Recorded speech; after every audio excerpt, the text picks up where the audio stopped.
आंतरराष्ट्रीय विश्व हिंदू परिषद तसेच राष्ट्रीय बजरंग दलाचे प्रमुख प्रवीण तोगडिया यांनी अमरावतीमध्ये नुकत्याच घेतलेल्या पत्रकार परिषदेत एका महिला पत्रकाराचा कथित अपमान केल्याची घटना समोर आल्याने तीव्र निषेध व्यक्त करण्यात येतोय।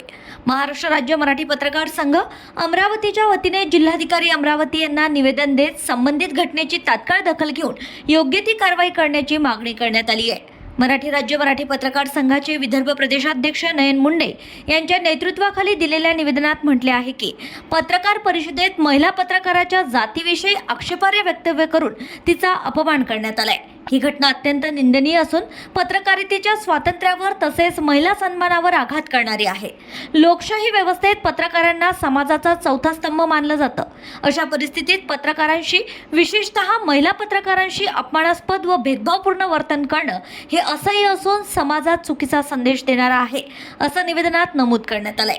या प्रकरणाची सखोल चौकशी करून संबंधितांवर कायदेशीर कारवाई करावी तसेच महिला पत्रकारांच्या सन्मान व सुरक्षेसाठी प्रशासनाने ठोस उपाययोजना कराव्यात अशी मागणी संघटनेने केली आहे।